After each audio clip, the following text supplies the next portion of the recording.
Sesaat lagi Anda akan menyaksikan Kabar Petang didukung oleh Diabetasol.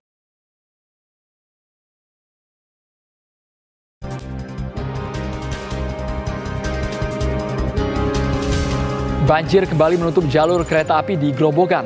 PT KAI menutup sementara jalur lintasan dan menerapkan pola rekayasa operasi memutar demi keselamatan perjalanan kereta api.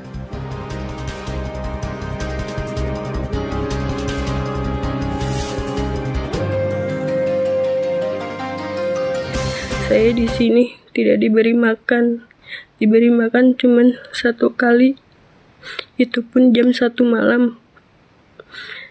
Saya tidak punya apa-apa di sini, tidak punya uang sepeser pun. Tolong Pak Presiden bantu saya pengen pulang. Orang tua saya sakit di rumah, Pak Presiden.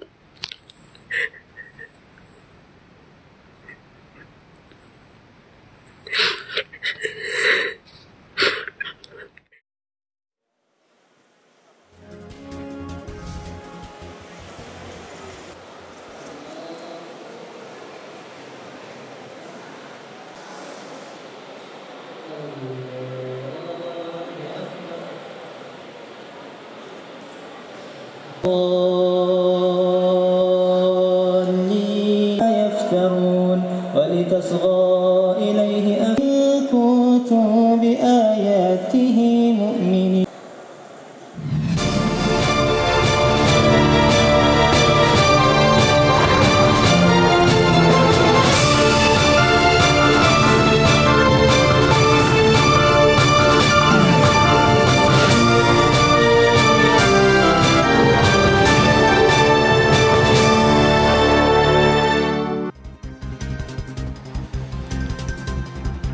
Selamat petang pemirsa. Sidak Menteri Pertanian Amran Sulaiman menemukan minyak goreng subsidi minyak kita tidak sesuai aturan dan di atas harga eceran tertinggi atau head konsumen dicurangi karena takaran minyak kita yang seharusnya 1 liter hanya berisi 750 hingga 800 ml. Gimana Min? Ini pasti teriak kan Min ya? Pasti teriak, apalagi ibu-ibu yang memang mengkonsumsi minyak kita. Kami akan membahasnya, saksikan dalam Kabar Petang selengkapnya bersama saya Windy Welintoni dan juga Andromeda Mercury. Inilah Kabar Petang untuk Anda.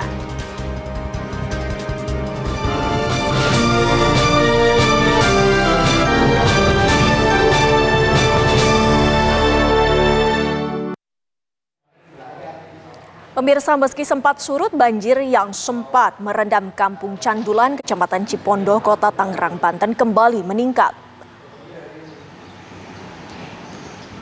Intensitas curah hujan tinggi serta adanya kiriman air dari Bogor membuat Kali Angke kembali meluap dengan ketinggian air mencapai 50 cm. Banjir menyebabkan aktivitas warga lumpuh. Tercatat puluhan rumah warga kembali terendam banjir. Warga pun berharap agar pemerintah Kota Tangerang segera menormalisasikan Kali Angke agar banjir tidak terus-menerus terjadi.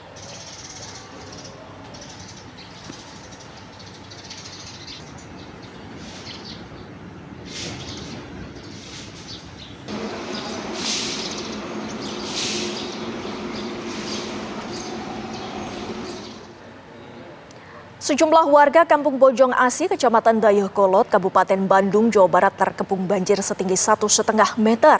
Minimnya perahu karet untuk proses evakuasi membuat warga terpaksa bertahan di lantai atas rumah. Balita dan lansia menjadi prioritas relawan BPBD untuk dievakuasi sesegera mungkin ke titik yang lebih tinggi. Banjir mengakibatkan mobilitas warga lumpuh. Sebagian di antara mereka nekat menerobos genangan air untuk dapat beraktivitas. Warga memilih untuk mengungsi ke rumah sanak saudara yang berada di lokasi yang lebih aman.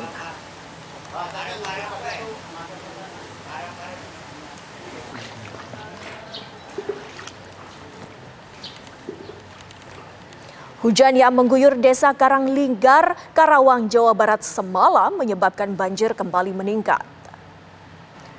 Banjir masih mengepung permukiman warga dengan ketinggian air mulai dari 60 cm hingga titik terparah setinggi 1,5 meter. Meski volume air meningkat, namun sebagian warga tetap memilih untuk bertahan di kediaman mereka masing-masing untuk mengamankan barang berharga mereka. Sebelumnya, banjir yang tak kunjung surut mengakibatkan beberapa harta benda lainnya milik warga tersapu arus air. Warga khawatir curah hujan tinggi dapat membuat banjir semakin meluas.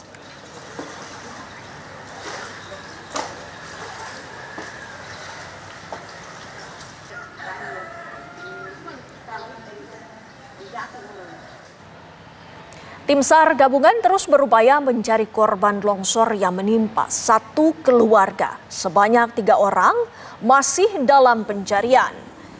Medan sulit dan kondisi tanah yang melebar menyulitkan tim SAR gabungan dari Basarnas, TNI, Polri, dan potensi SAR melakukan pencarian korban tanah longsor yang terjadi di Kampung Cicau, Desa Langkap Jaya, Kecamatan Lengkong, Kabupaten Sukabumi, Jawa Barat. Dengan alat seadanya berupa penyemprot air dan cangkul, tim SAR gabungan mencari korban yang tertimbun longsoran tanah dengan setinggi 6 meter. Korban merupakan satu keluarga dan salah satu di antaranya merupakan anak berusia 9 tahun.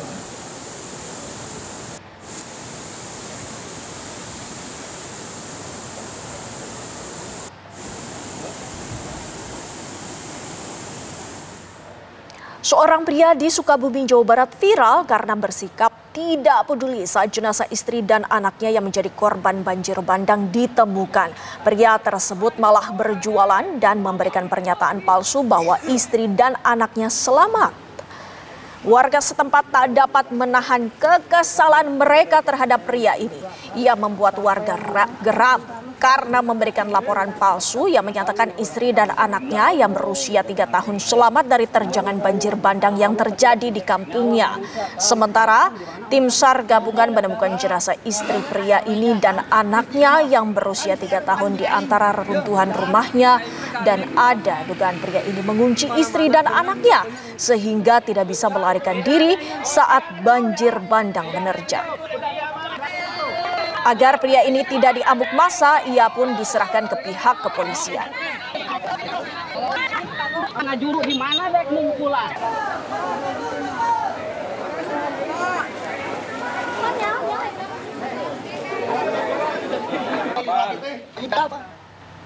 Lantas bagaimana duduk perkara viralnya seorang pria yang digeruduk warga karena tidak peduli istri dan anaknya yang menjadi korban banjir, dan bagaimana pencarian korban hari ini? Kita langsung saja menuju ke Agam Rizky yang berada di Sukabumi, Jawa Barat. Agam. Ya baik Windy, dan juga memang akhir-akhir ini salah satu suami dari korban yang meninggal ini ditemukan oleh tim SAR gabungan pada Jumat lalu, lantaran memang dianggap warga tidak peduli dan lebih memilih untuk berdagang di tempat itu. Lalu bagaimana sebenarnya kisah ini terjadi? Kami sudah bersama dan langsung dengan salah satu warga yang memang secara langsung kejadian itu bersama Pak Ituan, Bapak Komisaris Pak Bera. Ya Pak Bera, oke. Pak Bera, boleh dijelaskan kepada pemirsa Pak, bagaimana kejadian saat itu berlangsung Pak? Oh, kejadian memang saya kurang tahu ya, hanya sekedar kalau masalah. Tapi kalau untuk apa namanya, kalau untuk pasti lihat korban di sini, masalahnya kan kita tegak-tegaknya saja anak dan istrinya meninggal. Kalau pasti dari tempat kejadian kamu jauh jaraknya. Nah, saya nggak juga mungkin dari banyak teman dari warga juga, Baik, itu tadi adalah pernyataan dari warga mengenai suami yang acuh atas istri dan anaknya yang menjadi korban banjir di Sukabumi, Jawa Barat. Dan pemirsa, kita beralih ke kabar selanjutnya. Presiden Prabowo Subianto meninjau masyarakat terdampak banjir di Babelan, Kabupaten Bekasi, Jawa Barat. Prabowo menemui warga yang masih bertahan di rumah dan menanyakan bantuan apa yang mereka butuhkan.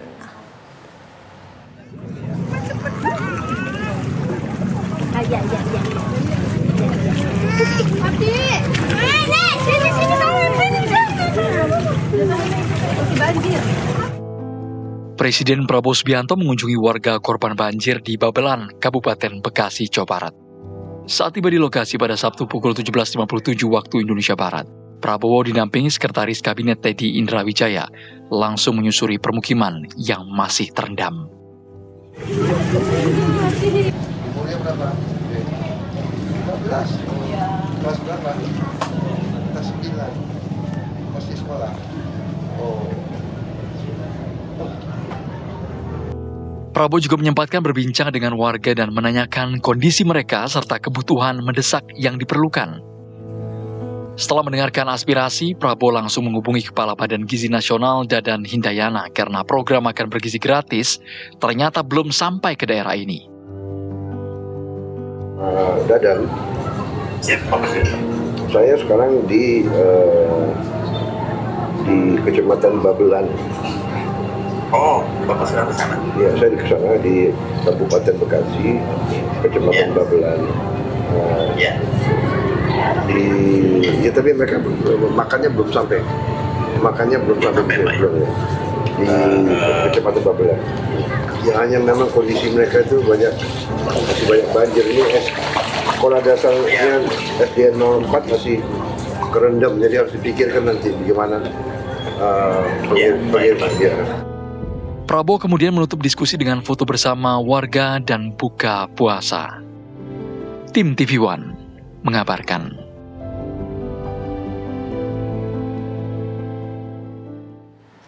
Sementara itu, perbaikan jembatan Kemang yang amblas diterjang banjir terus dilakukan.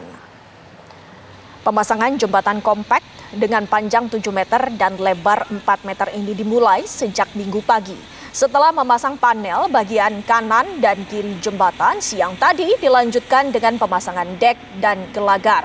Pemasangan jembatan darurat ini ditargetkan selesai pada hari ini sehingga pada Senin esok jembatan dapat dilintasi kendaraan dari arah Kemang Pratama maupun Rawalumbu. Jembatan Kemang ini nantinya hanya dapat dilintasi kendaraan kecil seperti sepeda motor dan juga mobil pribadi.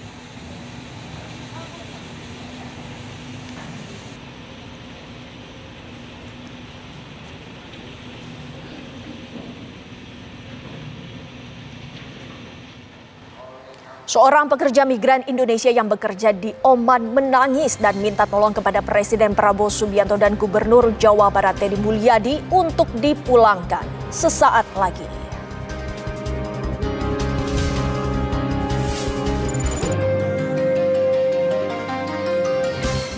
Tidak diberi makan cuma 1 kali, itu pun jam 1 malam.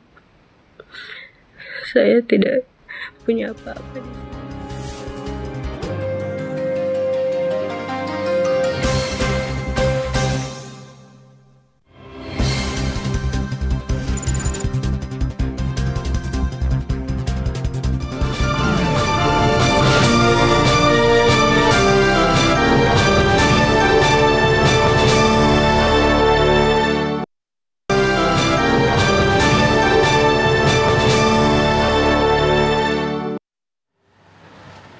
Pembongkaran bangunan objek wisata Hibix Fantasi di Cisarua, Bogor, Jawa Barat terus berlangsung. Proses pembongkaran pada hari ini dilakukan oleh petugas gabungan. Sejumlah alat berat beko terlihat menghancurkan bangunan di lokasi. Beberapa bangunan besar dihancurkan dengan beberapa di antaranya sudah rata dengan tanah. Tampak petugas mengangkut puing-puing reruntuhan. Kepala Satpol PP Provinsi Jawa Barat Muhammad Ade Afriandi menyatakan pada hari ini ada 2 bangunan yang dibongkar pada pagi tadi.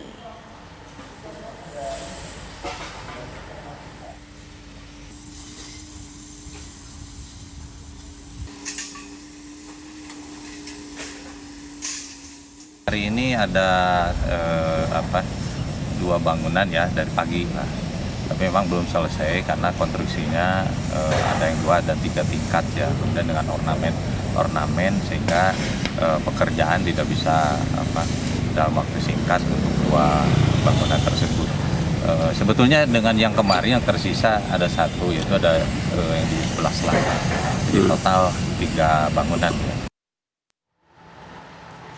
Viral, seorang pekerja migran Indonesia yang bekerja di Oman menangis dan meminta tolong kepada Presiden Prabowo Subianto dan Gubernur Jawa Barat Deddy Mulyadi untuk dipulangkan. Wanita bernama Eva Nursofa asal Karawang tersebut tak tahan karena tak digaji dan hanya diberi makan 1 kali sehari saat tengah malam.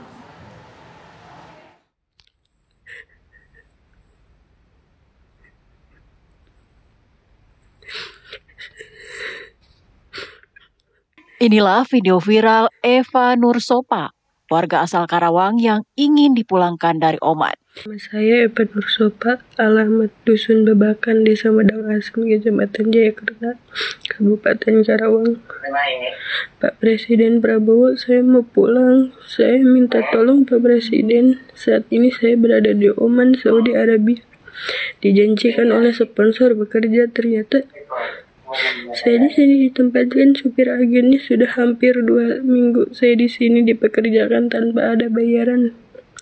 Dari pagi sampai malam bekerja. Tolong Pak Presiden Prabowo, Bapak Gubernur Jawa Barat Kang Deddy, tolong Pak Bupati Karawang, Bapak Haji Aib, oknum PT dan sponsor orang Karawang dan Tangerang tidak bertanggung jawab kepada saya. Paspor saya ditahan dan visa saya visa turis bukan visa TKW. Saya tinggal di Desa Medang Asem, Kecamatan Jayakarta dan Kabupaten Karawang. Saya di sini tidak diberi makan cuman 1 kali, itu pun jam 1 malam. Orang tua Eva berharap anaknya segera pulang dan bisa berkumpul dengan keluarganya lagi. Sudah sampai di Oman, dia tuh ngebel sama saya, selalu nangis tiap malam, katanya nggak masuk makanan di sana, bahasanya nggak bisa. Kepala desa akan berkoordinasi dengan pemerintah dan pihak penyalur. Alhamdulillah tadi pagi saya langsung meluncur, dan bahkan saya juga minta nomor sponsor, ada tuh yang satu lagi yang perempuan. Ya ada lah, emang dari istilah dari video itu ada perbedaan antara Eva itu bilang udah 2 minggu, cuma padahal baru 5 harian gitu. Eva Nursofa berangkat menjadi pekerja migran dan meninggalkan 2 anaknya yang masih kecil demi membantu ekonomi keluarga. Siap. Dari Karawang, Jawa Barat, Agung Prasetyo, TV One mengabarkan. Pengen pulang, ingat orang tua saya di kampung.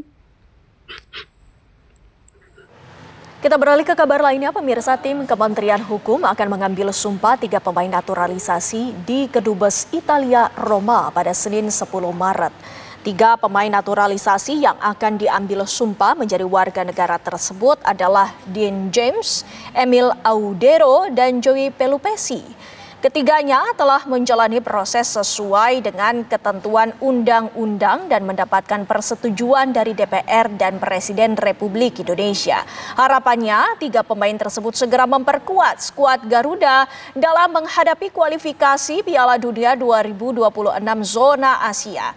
Setelah diambil sumpah menjadi warga negara Indonesia, ketiga pemain itu akan didaftarkan oleh PSSI ke FIFA. Sebagaimana aturan FIFA, pemain dapat didaftarkan sebelum tanggal 13 Maret 2026.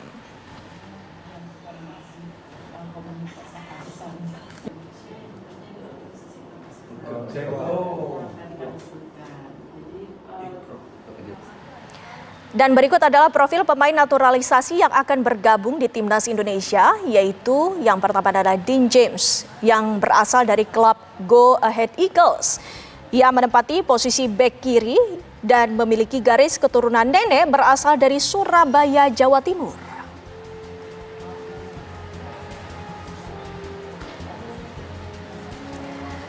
Pemain lainnya yang berencana bergabung di Timnas Indonesia adalah Emil Audero yang berasal dari klub Serie A Como yang saat ini menempati posisi penjaga gawang, merupakan kelahiran Mataram, Nusa Tenggara Barat.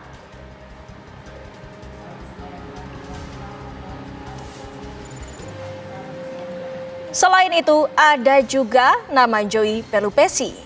Saat ini ia bermain di klub Lommel dalam posisi gelandang bertahan dan memiliki garis keturunan kakek dari Maluku Tengah.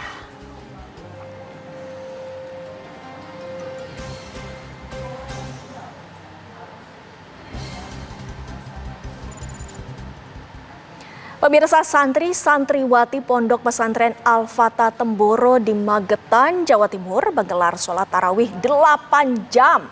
5 orang imam sholat tarawih disiapkan untuk membaca 30 juz Al-Quran.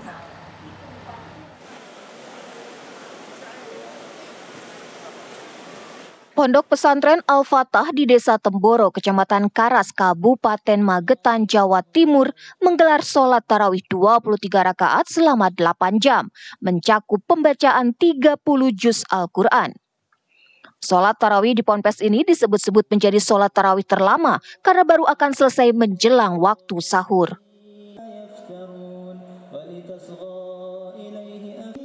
Sholat tarawih berjamaah ini dipimpin oleh 5 orang imam. Masing-masing imam membaca 6 juz secara bergantian. Sholat diawali dengan sholat awabin dengan bacaan 6 juz Al-Quran selesai dalam 6 rakaat. Setelah sholat isya dilanjutkan dengan sholat tarawih 20 rakaat, masing-masing salam 3 juz hingga menjelang sahur atau pukul 3 waktu Indonesia bagian Barat. Imamnya setiap malam 5 orang, masing-masing imam membaca 6 juz. Imam disyaratkan harus hafal Al-Quran dan sudah hafalan khataman kubro, yaitu bisa disemak hafalannya dalam satu majelis. Pelaksanaan sholat tarawih dengan bacaan 30 juz Al-Quran yang digelar setiap malam dan diikuti oleh santri-santriwati juga masyarakat sekitar ini sudah dilakukan sejak 13 tahun silam dan kini menjadi tradisi yang dilakukan Pondok Pesantren Al-Fatah Temboro di setiap bulan Ramadan. Dari Magetan, Jawa Timur, Miftahul Ervan, TV One mengabarkan.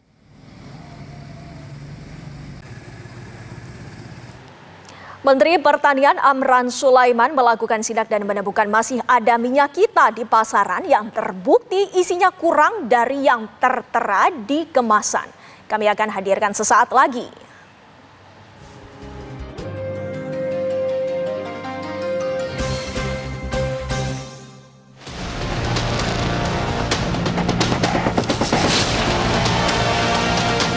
Dan itu sudah nggak ada, sudah nggak beredar lagi. Ya yang lainnya normal. Isinya tidak cukup 1 liter, hanya 750 sampai 800 ml.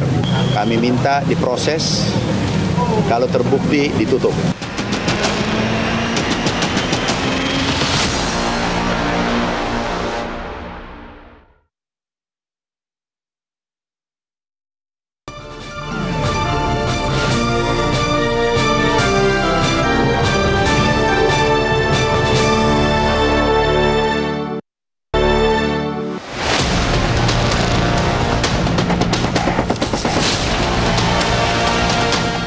Dan itu sudah nggak ada, sudah nggak beredar lagi. Ya yang lainnya normal. Isinya tidak cukup 1 liter, hanya 750 sampai 800 ml. Kami minta diproses, kalau terbukti ditutup.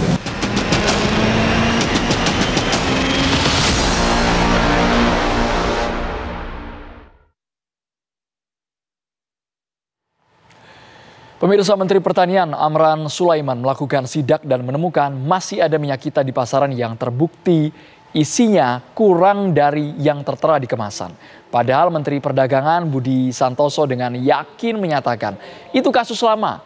Itu kasus yang lama, video lama yang sudah ditindaklanjuti. Pernyataan berbeda dari kedua menteri tersebut tidak sekedar membuat publik dirugikan, tapi juga dibuat bingung.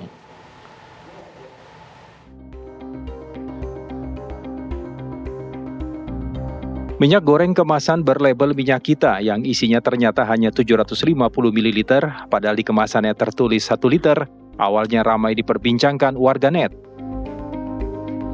Menteri Perdagangan Budi Santoso dengan percaya diri menyatakan itu merupakan kasus lama yang sudah ditindaklanjuti pihak berwajib.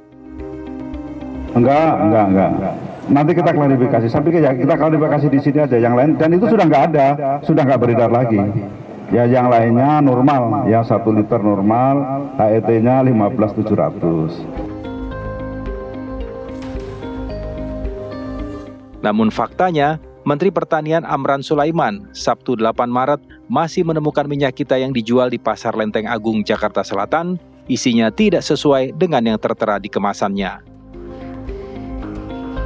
HET 15.700 tapi dijual 18.000. Kemudian isinya tidak cukup 1 liter, hanya 750 sampai 800 ml.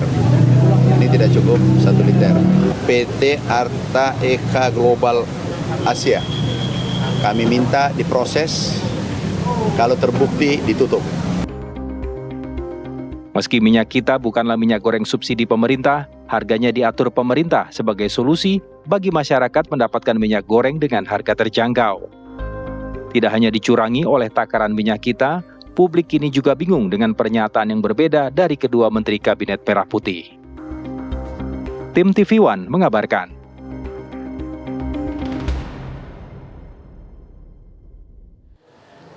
Langsung saja pemirsa untuk membahas kasus takaran minyak kita yang kurang dari seharusnya. Apakah betul di lapangan seperti itu? Saya sudah bersama dengan peneliti Yayasan Lembaga Konsumen Indonesia YLKI, Mbak Niti Emiliana. Saat ini kita membawa langsung ini beli secara acak di pasar.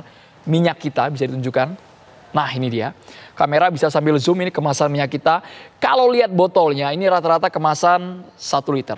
Tapi sayangnya yang kami beli saat ini tidak ada keterangan berat bersih atau netonya ini 1 liter. Tapi labelnya jelas ini minyak kita ya. Posisi tutup botolnya masih tersegel. Perhatikan pemirsa. Ini kita bukan lagi jualan tapi ingin menunjukkan fakta apakah benar 1 liter ini tidak sesuai dengan takarannya ketika masuk ke gelas ukur. Saya boleh minta tolong ke YLKI agar ini makin objektif ya Mbak ya? Iya. Mau Mbak dulu yang buka atau saya? Nanti kalau nggak kuat saya ngeluarin tenaga dalam Mbak, aman Mbak. Oke, monggo Mbak, siap. sambil dibuka dulu Mbak. Ya, Oke. bunyi. Ya. Masih baru. Ini di gelas ukur dituangkan, kamera bisa perlihatkan perlahan, dituangkan pelan-pelan. Jangan di... Oke, dalam posisi berdiri. Berdiri. Kami akan memperlihatkan bahwa di gelas ukur ini ada tulisannya 300 ml, 500 ml, 700 ml, 900 ml. Perhatikan pemirsa, perhatikan dengan baik-baik ya pemirsa ya. Tidak sampai 900 ml. Ini mungkin berapa ini Mbak? Takarannya Mbak? 800 Mbak ya? Lebih sedikit ya? 800 lebih tipis. 800. Artinya antara isi yang di botol ini yang tadinya secara berat bersih 1 liter, faktanya pemirsa Anda sendiri yang menilai. Kenapa bisa terjadi dan membingungkan masyarakat, isi botol tulisannya 1 liter tapi ketika sudah masuk ke gelas ukur nggak sampai 1 liter. Ini yang curang siapa? Yang bohong siapa? Pemirsa yang jadi korbannya. Yes. YLKI suaranya gimana Mbak? Yang sering beli minyak ini biasanya ibu-ibu kan Mbak? Ibu-ibu dan juga pedagang kaki lima ataupun UMKM pasti membeli minyak kita. Nah ini kalau dilihat label kemasannya ini anehnya tidak ada tulisan netonya yang tadi sudah Mas bilang. Sebenarnya seharusnya dalam label kemasan pangan itu harus wajib ada netonya, berat bersihnya. Tapi memang di sini ada SNI, ada izin edar BPOM, ya, barcode dan juga nomornya. Sebelumnya saya cek untuk produk ini memang di NIE ini, nomor izin edar yang dikeluarkan oleh BPOM ini ternyata memang terteranya, terdaftarnya untuk 1 liter. Memang 1 liter, tapi di kemasan ini tidak ada tulisan netonya. Ya, ini siapa yang salah?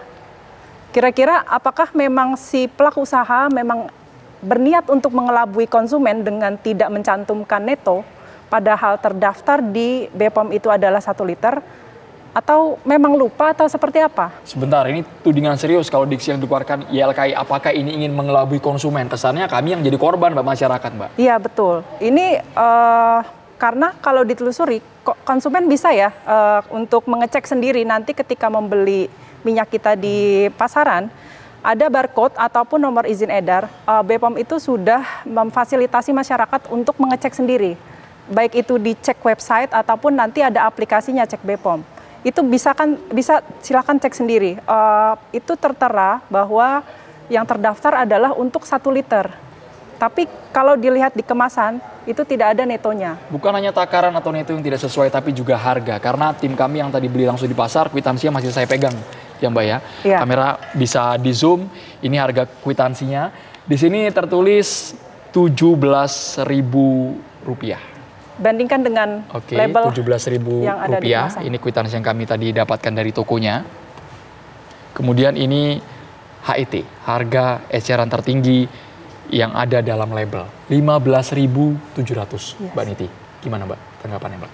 Iya, ini kita harus telusuri dulu yang kira-kira yang markup harganya tuh dari rantai pangan mana, dari supply mana?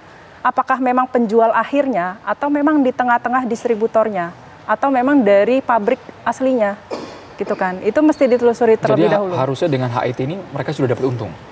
Seharusnya, kalau memang pemerintah itu sudah menetapkan HET 15.700, seharusnya memang dari perencanaan awal tata niaganya sudah ditetapkan dari harga-harganya. Dari rantai hulunya sampai ke hilir. Coba kita dengarkan terlebih dahulu Mbak, ini ada suara pedagang, mereka jualnya berapa dan keuntungannya berapa sih? Berikut.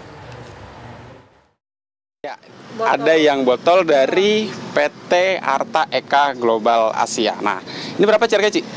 Saya ecer di 18.000. Harganya 18.000. Oke, aku beli ya Ci satu. Boleh. Tapi aku mau minta minta izin sambil kita ngobrol-ngobrol. Aku mau ngukur sendiri di sini. Oh, oke, boleh. Oke. Kebetulan biar kita juga tahu, biar saya juga tahu.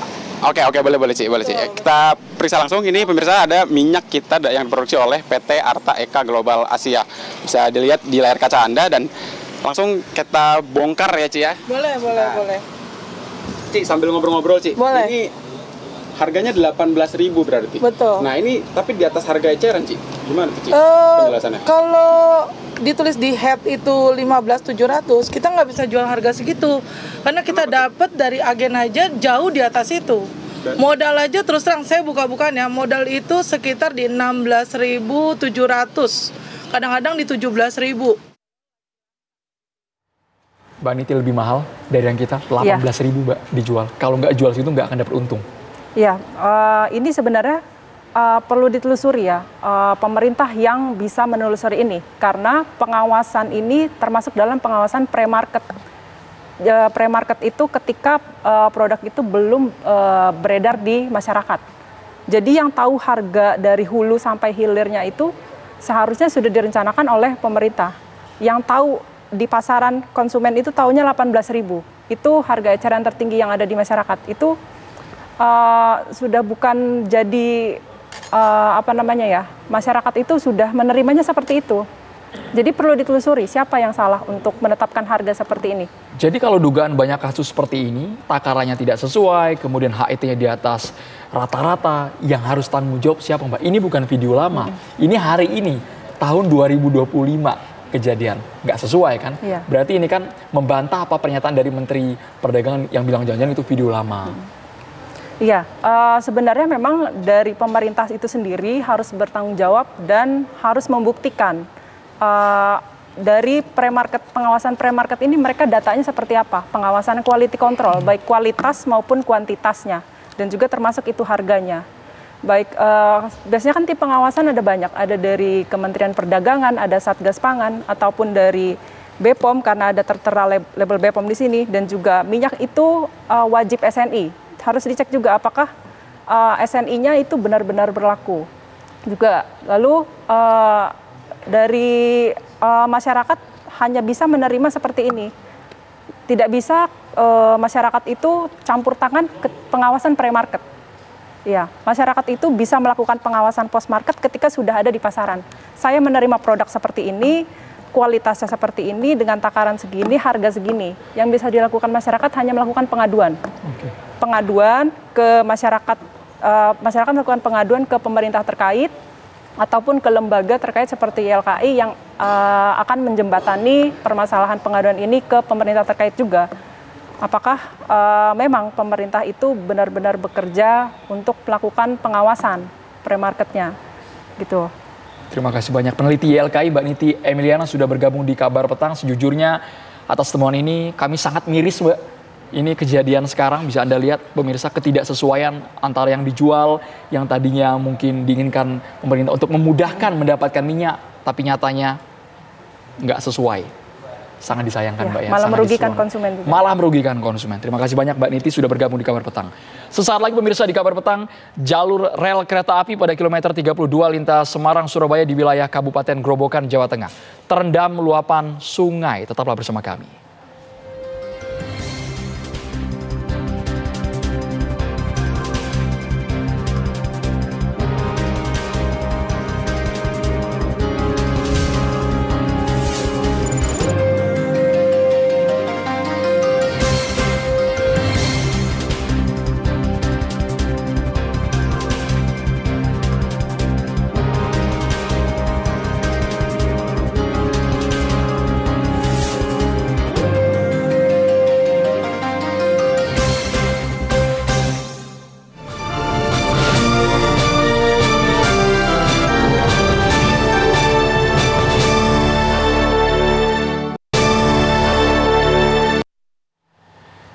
Pemirsa, jalur rel kereta api pada kilometer 32 lintas Semarang Surabaya di wilayah Kabupaten Grobogan Jawa Tengah terendam luapan air sungai Tuntang. PT KAI menutup sementara jalur lintasan tersebut sejak Minggu pagi tadi.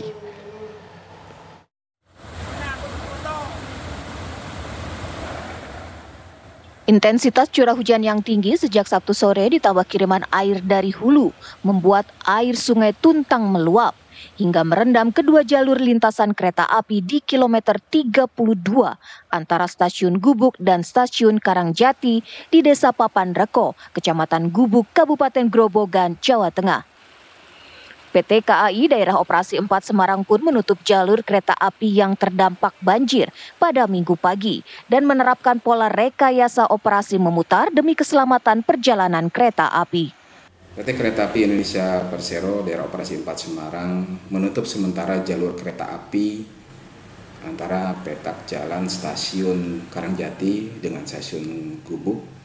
Hal tersebut dikarenakan adanya luapan air dari Sungai Tuntang yang menggenangi jalur kereta api tersebut. PT KAI telah menerjunkan petugas tanggap darurat untuk menangani jalur kereta yang terimbas luapan Sungai Tuntang dengan membuat tanggul darurat untuk membendung arus air. Dari Grobogan, Jawa Tengah, Slamet Prayitno, TV One mengabarkan. Kita beralih ke kabar lainnya, pemirsa. Lebih dari 1.000 warga Muslim dan Kristiani menggelar buka puasa bersama di kota Dobo, Kepulauan Aru, Maluku. Warga menikmati ragam makanan lezat seperti ada ikan, daging, dan udang.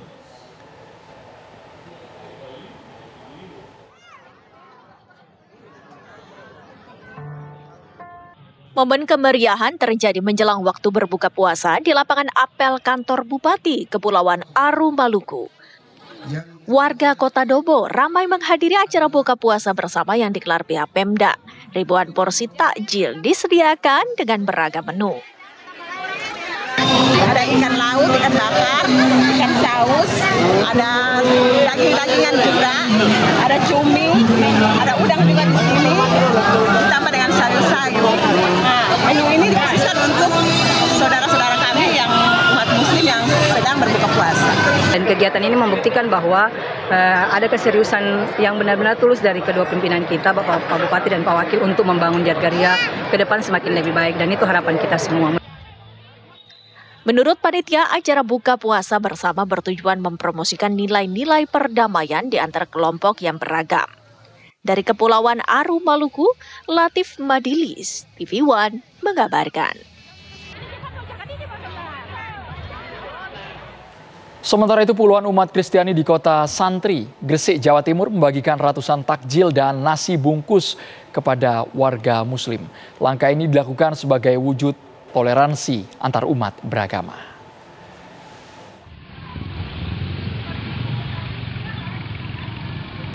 Umat Kristiani membagikan takjil dan nasi bungkus kepada warga dan pengendara yang melintas di Jalan Panglima Sudirman, Gresik menjelang waktu berbuka puasa. Aksi bagi takjil ini disambut dengan antusias oleh warga. Setidaknya 300 paket takjil berupa jajanan pasar, es buah, serta nasi bungkus yang habis dibagikan. Sering takjil tahun lalu juga bersama Formagam, sama Kemenak Gresik juga di Jaksara. Ini kali ini kita sendiri pakai nama Gebrakan, Gerakan Berbagi Berkat Kasih Tuhan. Nah, itu. Menurut pihak penyelenggara, kegiatan ini sudah ketiga kalinya dilakukan dan akan terus ditingkatkan. Dari Gresik, Jawa Timur, Muhammad Habib, TV One mengabarkan. Di balik kemegahan Masjid Nabawi di Madinah ada ribuan petugas kebersihan dan keamanan yang selalu sigap membantu jemaah. Selengkapnya sesaat lagi hanya di Kabar Petang.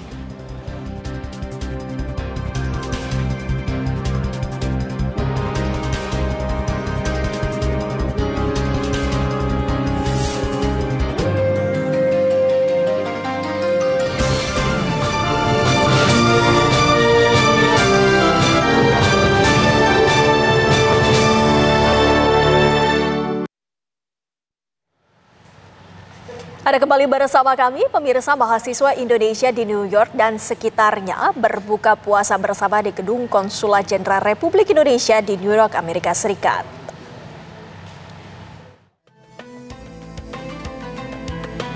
Pada hari ke-7 bulan suci Ramadan, mahasiswa Indonesia yang tergabung dalam Perhimpunan Mahasiswa Indonesia di New York dan Indonesia Muslim Society Students berkumpul.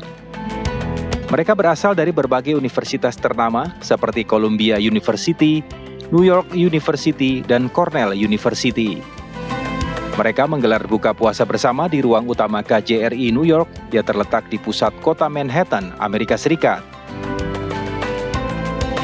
Gedung KJRI disulap layaknya sebuah musola untuk menampung jamaah sholat. Sementara di area lainnya, berbagai hidangan khas Indonesia disajikan untuk berbuka puasa. Paling yang beda dari Indonesia juga vibes-nya juga beda karena di sini kan saya cuma sama suami juga, jadi sedikit sepi kalau dibandingkan Indonesia yang sering sekali buka bersama bareng keluarga. Terus juga paling bedanya vibes-nya di sini puasa tapi sambil di cuaca dingin banget juga. Alhamdulillah seru banget buat mahasiswa terutama di New York City. Jadi kita mempunyai pengalaman buat gabung komunitas, apalagi kita dari Indonesia kan jauh dari keluarga. Jadi kayak ngerasa kita dapat keluarga baru, terus semuanya kumpul makan makanan Indonesia.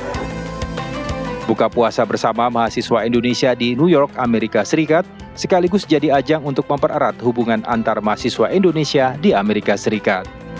Dari New York, Amerika Serikat, Yandri Subekti, TV One mengabarkan.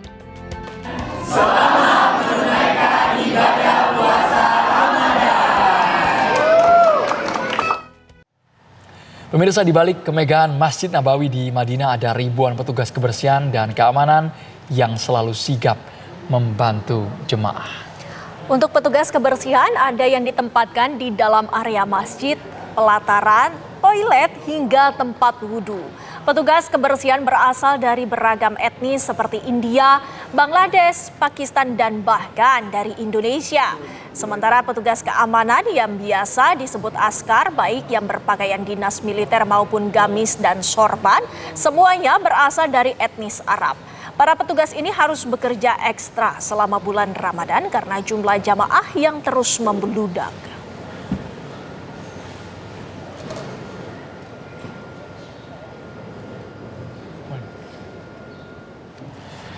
Langsung saja pemirsa, kami ajak Anda bergabung bersama dengan rekan kami Rahmat Maulid yang saat ini Masya Allah ini kesempatan yang luar biasa yang diinginkan oleh semua umat muslim ya.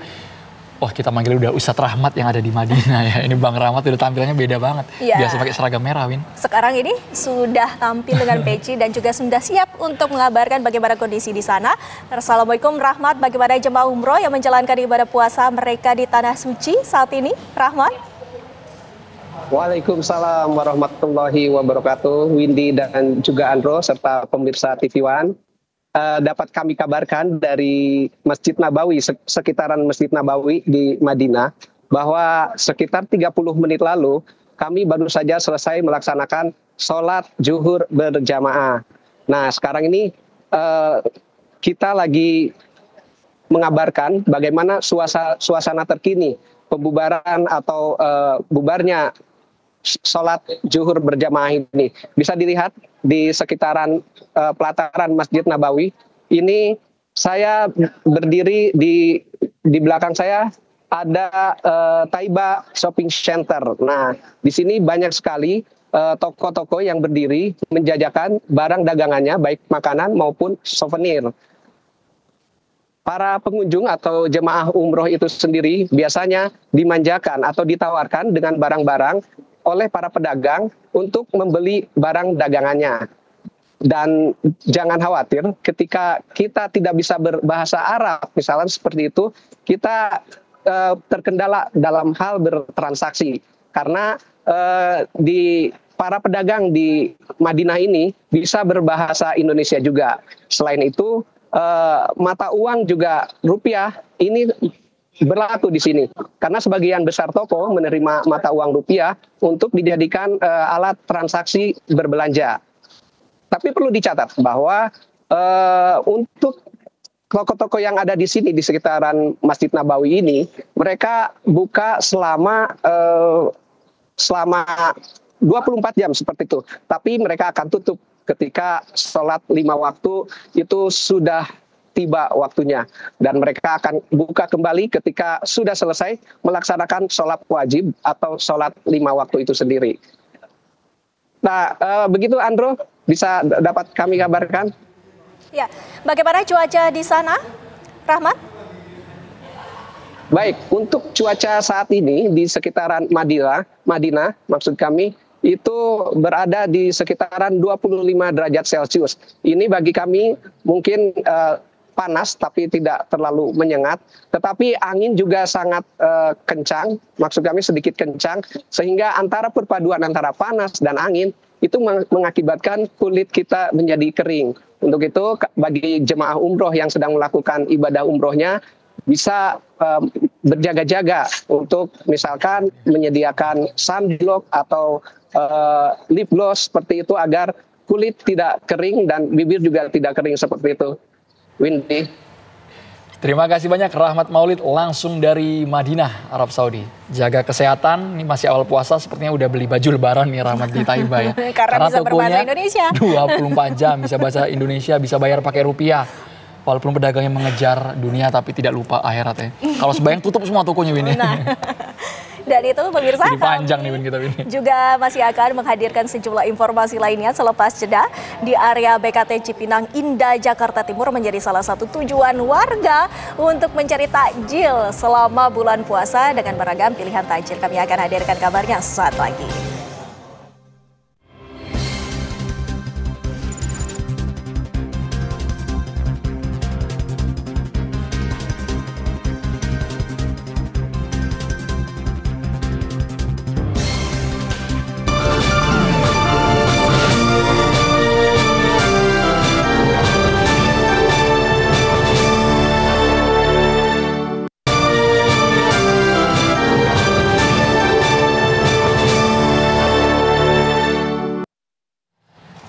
Area BKT Cipinang Indah, Jakarta Timur menjadi salah satu lokasi tujuan untuk mencari takjil selama bulan puasa.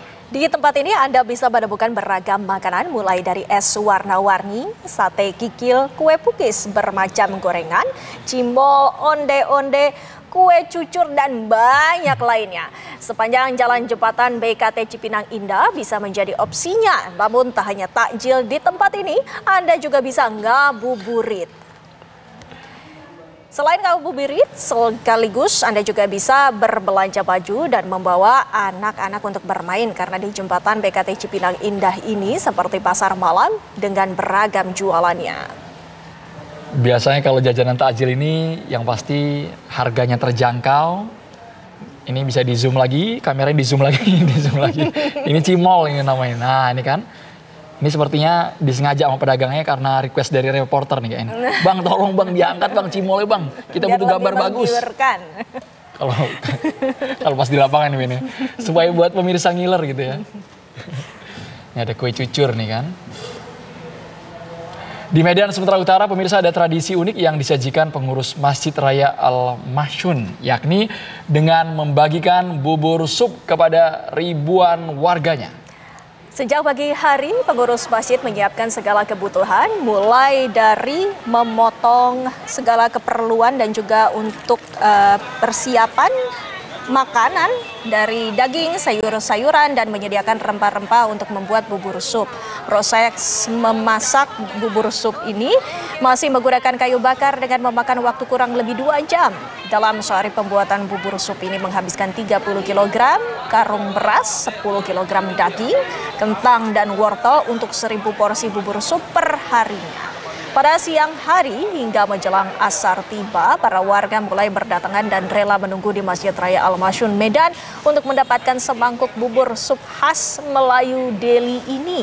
Selain berbagi kepada warga, bubur sup ini juga dibagikan kepada jamaah yang hendak berbuka puasa di Masjid Raya Al-Masyun Medan. Tak lupa pengurus masjid juga menyediakan minuman teh manis sebagai pelengkap saat berbuka nanti.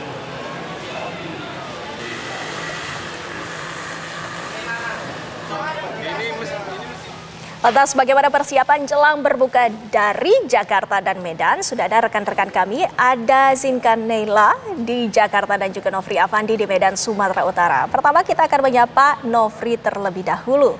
Silakan Nofri. Bapak, ibu-ibu agak mundur dulu ke belakang, agak panas ini baginya ibu. Masih lama untuk buka puasa. Silakan Nofri. Mundur aja dulu. Mundur aja dulu, nanti kalau udah mau kita ambil kita suruh bagi.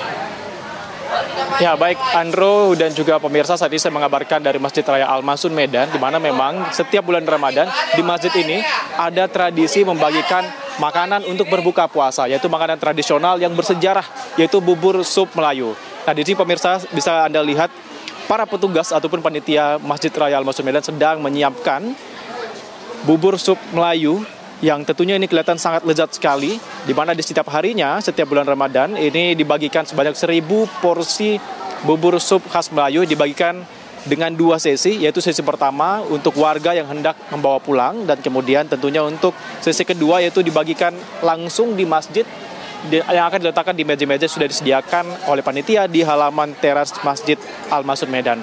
Setiap harinya pemirsa ada sebanyak 30 kg beras yang disediakan ataupun disiapkan untuk memasak bubur sup khas Melayu ini, dengan diantaranya terdapat 10 kg daging sapi, kemudian sayur-sayuran seperti kentang, wortel, kemudian bumbu merica, kayu manis hingga bumbu sop serta bawang goreng. Tentunya campuran dari rempah-rempah ini semakin menambah kenikmatan yang tak hanya untuk mengenyangkan, tapi juga untuk baik untuk kesehatan. Nah, ini bisa Anda lihat pemirsa, di bubur sup Melayu ini ada topping semacam anyang ataupun sayur-sayuran dan juga toge, kemudian terlihat ada wortel, kentang, dan sebagainya. Tentunya antusiasme masyarakat di setiap harinya pada bulan Ramadan ini sangat ramai. Anda bisa lihat di belakang saya saat ini masyarakat sudah menunggu, mengantri untuk mengambil bubur sup khas Melayu. Demikian, saya kembalikan ke Jakarta. Luar biasa, Nofri Afandi, singkat, padat, jelas, meskipun tampilan buburnya sederhana, tapi rasanya itu yang lezat ya. Dari Nofri kita menuju ke siapa, Win? Nah, selanjutnya dari Nofri kita langsung menyapa dengan Zinka untuk mengetahui bagaimana berbuka puasa di Jakarta. Silakan Zinka. Windy, Andro, dan juga pemirsa, dari sini saja saya sudah bisa mencium aromanya kue balok BKT yang sangat viral di media sosial, pemirsa. Dan mari kita langsung saja ajak pemirsa ya, biar bisa melihat bagaimana sih viralnya kue balok BKT ini. Dan pemirsa, seperti yang Anda lihat, ini sudah banyak antrian warga, dan ini tidak hanya di sini saja pemirsa, tapi juga melingkar ke bagian belakang sana. Nah, kue balok BKT ini pemirsa dibuka sejak pukul 4 sore, dan yang membuat kue balok BKT ini sangat terkenal karena dibuatnya langsung menggunakan arang di bawahnya pemirsa. Nah, di sebelah situ juga Anda bisa melihat ada arangnya langsung, dan pemirsa seperti yang Anda lihat di situ ada coklatnya yang luar biasa menggugah selera. Menurut keterangan warga sih yang udah coba, rasanya kayak brownies leleh yang rasa coklatnya maknyus. Nah seperti ini pemirsa, Anda bisa melihat ya, salah satunya sudah ada kue baloknya yang jadi harganya sih murah, mulai dari 15.000 saja pemirsa. Satu porsinya isinya 4 sampai 5 kue balok dan sampai harga sekitar 20 ribuan. Nah sekarang saya mau coba tanya nih ke salah satu pembelinya, kenapa sih rela ngantri lama-lama nih? Halo Mbak, dengan Mbak siapa? Mbak Kana. Mbak, sini sedikit Mbak, kenapa sih rela ngantri nih untuk cobain kue balok? Bukannya kue balok banyak Mbak di mana aja? Ya karena viral dan katanya enak sih. Oh tapi sebelumnya belum pernah cobain? Udah pernah nyobain yang kedua kali. Oh gitu, rasanya gimana Mbak, bisa dideskripsikan? Enak sih, manis dan nggak terlalu enek gitu. Rasa yang dicobain Mbak waktu itu rasa apa? Yang ori. Ori itu apa? Yang baloknya yang ori. Oh oke. Rasanya manis, enak, nggak enak tapi ya. Tapi untuk kualitas bahannya sendiri menurut Mbak oke nggak dengan harga segitu? Oke. Ya. Jadi yang membuat BKT ini kue baloknya viral karena memang harganya murah dan kualitasnya oke ya? Iya oke, harganya murah dan kualitasnya oke, rasanya enak. Nah sekarang mau cobain rasa apa nih Mbak? Kita cuma rasa yang ori sih Kak, yang biasa. Iya. Emang favoritnya yang ori ya? Iya benar. Udah berapa lama Mbak nunggu di sini? Mungkin udah ada mau setengah jam. Setengah jam pemirsa, ini masih hitungannya masih cepet lah ya. Yang saya dengar tadi ada yang ngantri sampai 2 jam cuman untuk kue balok. Nah kameramen saya Andri Panca akan memperlihatkan pemirsa, ini dia kue balok yang viral. Anda bisa lihat, besar ya pemirsa satu kue baloknya ini, isinya coklat. Ini coklat ini nih yang sangat lezat katanya rasanya, walaupun harganya murah meriah ya, terjangkau, namun memang harganya premium. Maksud kami kualitasnya premium pemirsa. Jadi Anda yang berada di sekitaran BKT Cipinang Muara Jakarta Timur, Anda bisa nih cobain kue balok brownies Lumer BKT. Karena memang tidak hanya kue balok ini saja pemirsa yang ada di sepanjang jalan BKT Cipinang Muara Jakarta Timur ini, tapi juga ada banyak lainnya. Tadi saya lihat di sana ada kue mochi, daifuku, ada sushi bahkan pemirsa. Ya tentunya ada gorengan, beragam es, kemudian juga ada kue cucur dan lain-lainnya. Tadi saya juga sempat melihat di bagian seberang sana pemirsa ada sate kikil legendaris bahkan sejak tahun 1997. Sayang sekali saya tidak bisa mempertunjukkannya kepada Anda pemirsa karena memang jalanan BKT ini sangat luas dan terbentang ini semuanya makanan enak. Tapi tidak hanya makanan pemirsa, karena ada juga baju-baju, kemudian ada juga permainan untuk anak-anak Anda. Jadi bisa Anda sekaligus mencari takjil, sekaligus Anda kita sekalian ngabuburit ya pemirsa ya, mengajak keluarga dan juga anak-anak Anda. Sementara demikian, Winnie dan Andro kembali ke Anda di studio. Zinkanela. Selain kue balok, soalnya dari tadi Zinkanela tuh kue balok banget ya Winnie. Kami kira selama ini Zinkanela kue dari Belanda, dari Paris, ternyata kue balok dari BKT. Favoritnya Zinka. Apakah benar itu yang menjadi salah satu yang favoritnya Zinka di sana? Apa nih menu yang kira-kira menjadi incaran dari Zinka sendiri? Menu lainnya nih Zin. Ya Winnie dan Anda, tentu saja saya tadi pengen banget cobain sate kikil yang legendaris sejak tahun 1997. Tadi saya ke sana sekitar pukul 4 waktu Indonesia Barat tuh sudah antri. Ibu-ibunya bilang rasanya dari tahun 97 sampai sekarang nggak pernah berubah pemirsa. Dan memang katanya untuk ngantrinya itu cukup lama tapi worth it lah ya. Walau lama tapi rasanya sangat enak sehingga memang ini menjadi salah satu opsi bagi warga Cipinang Muara dan juga warga Jakarta Timur untuk berbuka puasa. Tadi sih saya udah pengen nyobain pemirsa, tapi gimana ya, antrinya saya nggak kuat. Begitu Winnie dan Andro. Baik Zinka, tentunya nanti kita akan lihat nih bagaimana Zinka akan bawa pulang apa nih ke sini. Terima kasih Zinka dan juga Nofri Afandi atas laporannya dari masing-masing titik. Kualitasnya bintang 5 tapi harganya kaki 5 tadi kalau kata Zinka ya. Pemirsa, mencari makanan untuk berbuka puasa sepertinya ada di jalan, ini pilihan juga buat Anda, di Sulanjana di Bandung. Sangat cocok karena menunya beragam ini. Ada apa ini di sana, Bin? Nah, untuk menu yang menggugah selera untuk berbuka puasa ada beberapa menu, yakni kaki sapi, sambal bakar daun jeruk, dan juga dicampur dengan terasi serta iga oseng. Wah, lezat.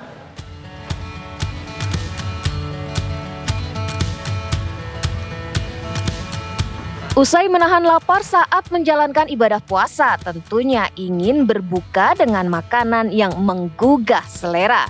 Jalan Sulanjana, Kota Bandung, Jawa Barat, tempatnya berbagai jenis menu makanan dengan sambal bakarnya yang khas.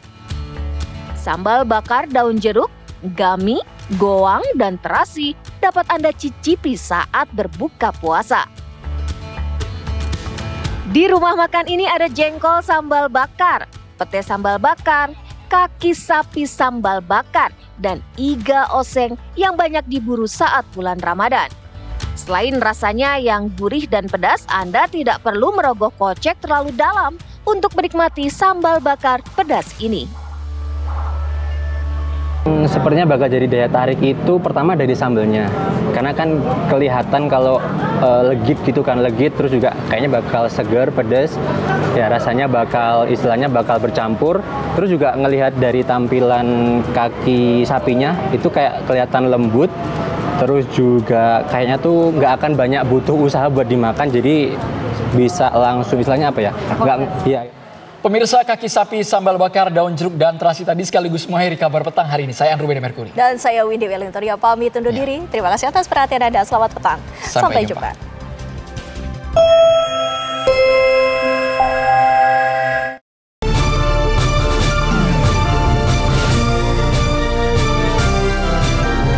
Anda baru saja menyaksikan kabar petang didukung oleh Diabetasol.